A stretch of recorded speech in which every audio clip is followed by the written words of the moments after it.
Hello viewers, আসসালামু আলাইকুম। আজকে আমি খুবই মজার আর ঠান্ডা ঠান্ডা bread kulfi ice cream recipe share করব। এই কুলফি আইসক্রিমটা বানানো একদম সহজ, কিন্তু খেতে ভীষণ মজার হয়ে থাকে। আপনারা অবশ্যই বাসায় একবার এই কুলফি আইসক্রিমটা তৈরি করে দেখবেন। কুলফি আইসক্রিম বানানোর জন্য এখানে আমি 1 লিটার দুধ নিয়েছি। এর মধ্যে দিয়ে দিচ্ছি হাফ কাপ পরিমাণ গুঁড়ো দুধ। এবার এর মধ্যে দিয়ে দিচ্ছি হাফ কাপ পরিমাণ চিনি।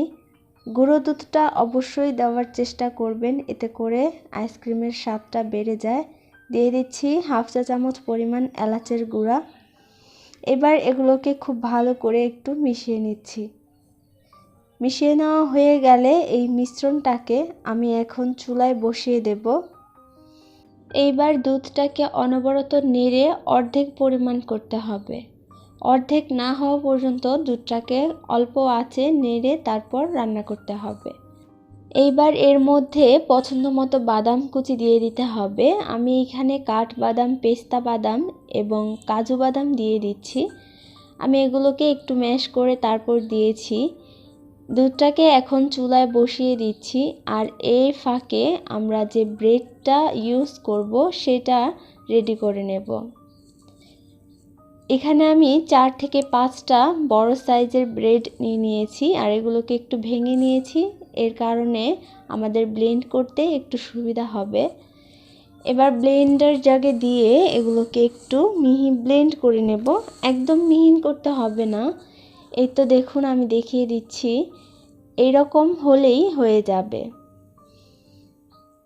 এদিকে দুধটাও কমে অর্ধেক হয়ে এসেছে। এবার এর মধ্যে সেই ব্রেড ক্রাম্বগুলো দিয়ে দিচ্ছি। এই পর্যায়ে ব্রেড ক্রাম্বটা দেওয়া হয়ে গেলে অনবরত নেড়ে তারপর এই দুধটাকে রান্না করতে হবে। নাড়া বন্ধ করা যাবে না, নয়তো নিচে লেগে যাবে, আর নিচে লেগে গেলে কিন্তু খেতে ভালো লাগবে না। আপনারা চাইলে এখানে যে কোনো ক্রিম ব্যবহার করতে পারেন, ডানো ক্রিমটাও দিতে পারেন, এতে করে স্বাদ আরও ভালো হবে। আর এইরকম আঠালো হলে এটাকে নামিয়ে ঠান্ডা করে নেব। নামিয়ে নিচ্ছি। যখন মিশ্রণটা একটু ঠান্ডা হয়ে আসবে তখন মোল্ডের মধ্যে আবারও কিছু এরকম বাদাম কুচি দিয়ে দিচ্ছি। পছন্দ মতো বেশি করে বাদাম কুচি দিয়ে দিলাম। এবার সেই মিশ্রণটা ঢেলে দিচ্ছি। ঢেলে দেওয়া হয়ে গেলে এবার এটাকে একটু ট্যাপ করে নিচ্ছি। এইবার এর উপরে একটা বেকিং পেপার এভাবে কেটে দিয়ে দিচ্ছি। আপনারা চাইলে ফয়েল পেপার ইউজ করতে পারবেন, অথবা পলি দিয়েও এটা ঢেকে দিতে পারবেন। সারা রাতের জন্য আমি এই মিশ্রণটাকে ডিপ ফ্রিজে রেখে দিয়েছিলাম। সারা রাত পর তার পরের দিন দেখুন এটা জমে কিন্তু একদম সেট হয়ে গেছে। এবার এটার বাহিরটা একটু ভিজিয়ে নিলেই দেখবেন মোল্ড থেকে খুব সহজেই বের হয়ে যাবে। এখন একটা পাত্রে উপুত করে ধরলেই দেখবেন এই আইসক্রিমটা খুব সহজেই বের হয়ে যাচ্ছে। এই তো দেখুন বের হয়ে গেছে।